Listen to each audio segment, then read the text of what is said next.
दोस्तों, आज की जनता की अदालत में ले चलेंगे लोकसभा में। तू डाल डाल मैं पात पात, ये बिल्कुल यहां पर कहावत सत्य और सही साबित हो रही। जहां विपक्ष भारत के प्रधानमंत्री नरेंद्र मोदी को सदन में बोलने के लिए मजबूर कर देता है। रावण दो लोगों की सुनता था, रावण दो लोगों की सुनता था, मेघनाथ और कुंभकर्ण। वैसे ही नरेंद्र मोदी दो लोगों की सुनते हैं, अमित शाह और अडानी। वहीं पर नरेंद्र मोदी विपक्ष की हर चाल को एक पलक झपकते में काट दिया। चाहे ये कहा जाए कि भारतीय जनता पार्टी की चाल के आगे विपक्ष की कोई चाल नहीं चल पा रहा, या मैं ये कह सकता हूं कि पूर्ण बहुमत से ज्यादा सांसद होने के कारण और भारतीय जनता पार्टी की मजबूती के कारण विपक्ष धरा का धराशायी होता। बेचारे बड़ी जरूरत जुटाए, बेचारों ने बड़ी हंगामा काटा, बेचारों ने बड़ी ताकत लगा दी, मगर इन बेचारों का कुछ भी नहीं हो पाया। कारण जो अविश्वास प्रस्ताव लाए थे, इस अविश्वास प्रस्ताव में कुछ चीजें तो ऐसी विचित्र नजर आई जो न पहले कभी सुना है, न देखा है, न कभी कल्पना की है। सबसे बड़े विपक्षी दल के नेता को बोलने की सूची में नाम ही नहीं था। और पिछले उदाहरण देखिए आप, 1999 में वाजपेयी सरकार के खिलाफ अविश्वास प्रस्ताव आया। शरद पवार साहब उस समय नेतृत्व कर रहे थे, उन्होंने डिबेट का नेतृत्व किया।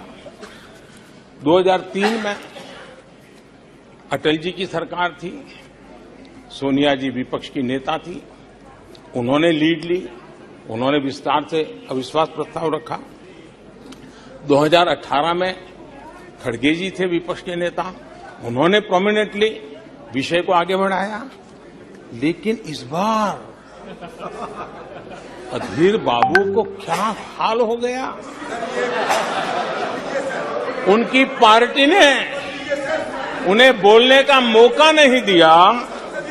ये तो कल अमित भाई ने बहुत जिम्मेवारी के साथ कहा कि भाई अच्छा नहीं लग रहा है, और आपकी उदारता थी कि उनका समय समाप्त हो गया था, तो भी आपने उनको आज मौका दिया। लेकिन गुड़ का गोबर कैसे करना, उसमें ये माहिर है।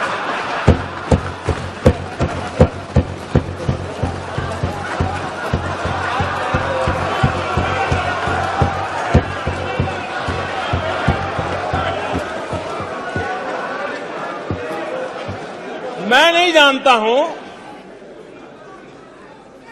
कि आखिर आपकी मजबूरी क्या है, क्यों अधीर बाबू को दरकिनारे कर दिया गया। पता नहीं कलकत्ता से कोई फोन आया हो,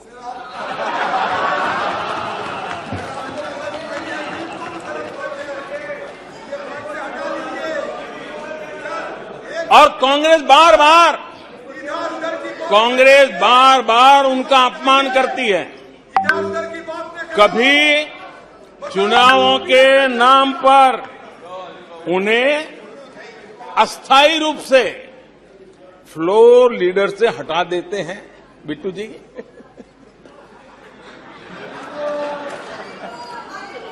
हम अधीर बाबू के प्रति अपनी पूरी संवेदना व्यक्त करते हैं।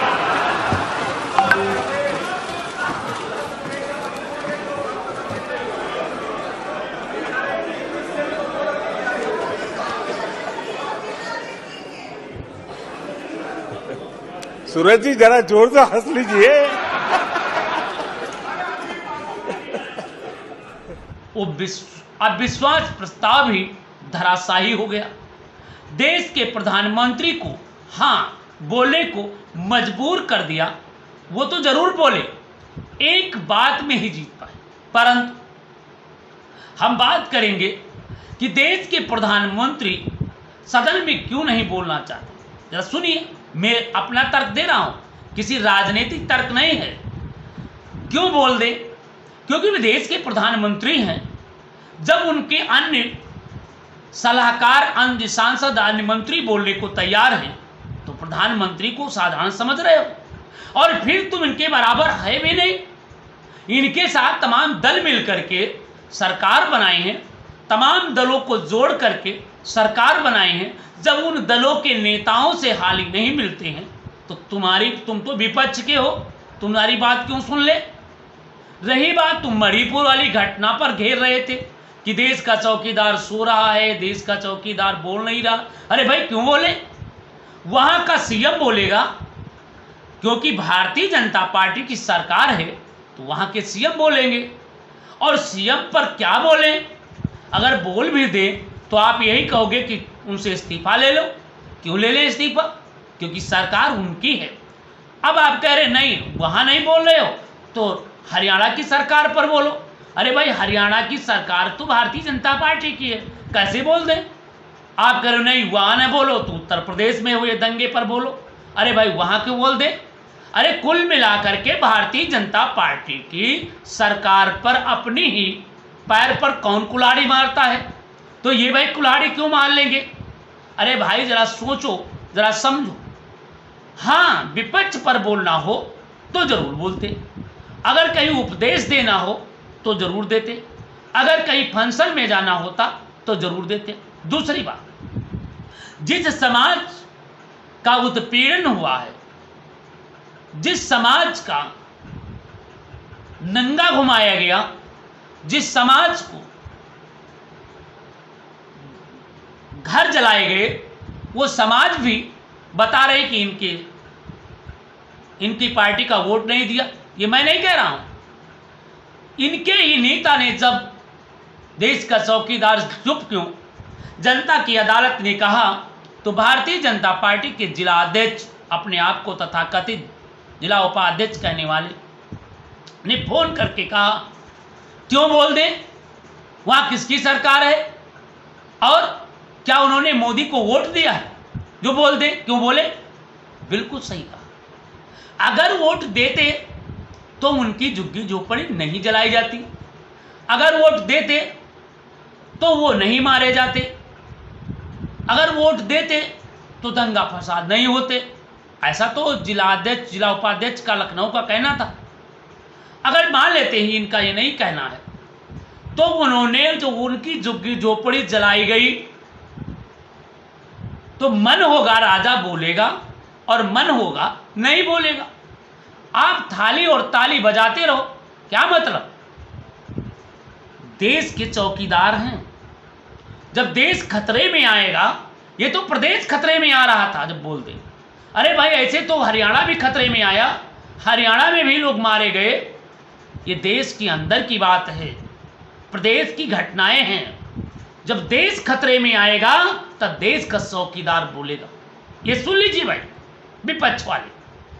और क्योंकि अगर देश के अंदर प्रधानमंत्री बोल दें तो फिर मामला ही खत्म हो जाता, तो आपको बोलने के लिए कुछ रह ही नहीं जाता। तो वहां के जो मणिपुर की घटना हुई, तो वहां के मुख्यमंत्री को बुलाते, डांटते और वहां के लोगों से अपील करते कि आज कम से कम 100 से अधिक दिन हो गए हैं, दंगा फसाद ना करो, आपस में भाईचारा बनाए रखो। और वहां के सीएम को बुलाते, डांटते और उनका इस्तीफा ले लेते, मामला टाटा फिर तुम्हारा मुद्दा छीन लेते। मगर नहीं, ये तो आपको जगाने का काम करते हैं कि आप चिल्लाते रहो, देख लो राजा में कितनी ताकत है, तुम सोते रहो, तुम इसी तरीके से कि ताकि तुम जागते रहो, अन्यथा सो जाओगे, तुम्हें मुद्दे नहीं मिलेंगे। अब हरियाणा में दंगा हुआ, अब आप हरियाणा को लेकर के रोटी सेकने लगे। अरे भाई, हरियाणा में किसकी सरकार है? भारतीय जनता पार्टी की। और अगर आप विपक्ष में हो, कुछ तो काम करो, सारा काम तो बेचारे ये कर रहे हैं। सरकारी योजनाओं को संचालित करना, जन जन तक पहुंचाने, जनता की बात कहना, जनता के मुद्दों पर चर्चा करना, जनता के हित के लिए संघर्ष बतारे कर रहे हैं, तो सारा काम तो यही कर रहे हैं। अरे आप तो क्या हरियाणा जला तो उस पर भी नहीं बोल पाओगे, सदन में क्या करोगे? सदन की भूमिका तो निभाओ, विपक्ष होने की बात तो कहो। और कह रहे हो कि देश का चौकीदार चुप है, चुप है, चुप है। अरे भाई चुप रहेगा, देश नहीं खतरे में है। अरे राज्य तो आपस में हो सकता है, राज्य के अंदर तमाम गलतियां होंगी, राज्य के अंदर तमाम झगड़े होंगे, राज्य के अंदर तमाम फसाद होंगे, राज्य के अंदर तमाम चीजें होंगी, तो उस पर बोलेंगे ना, राज्य का मुख्यमंत्री बोलेगा। और फिर हाँ, कब बोलते? जहां पर भारतीय जनता पार्टी की सरकार नहीं होती, दंगा हो जाता, फसाद हो जाता, तब देश के चौकीदार बोलते, क्योंकि वहां पे भारतीय जनता पार्टी की सरकार नहीं है, तो देश के चौकीदार भी बोलते और अन्य भी बोलते। अब तुमने दूसरी चाल चल दिया, ये चाल चल दिया कि मैं अविश्वास प्रस्ताव लाऊंगा, भारतीय जनता पार्टी की सरकार को गिराऊंगा, और नहीं गिरा पाऊंगा, चिट भी मेरी, पट भी मेरी, टैया मेरे बाप का। अगर मैं नहीं गिरा पाऊंगा, विपक्ष बड़ा चालबाज है। विपक्ष ने सोचा कि मैं अविश्वास प्रस्ताव ले आऊं, और अविश्वास प्रस्ताव लाने के बाद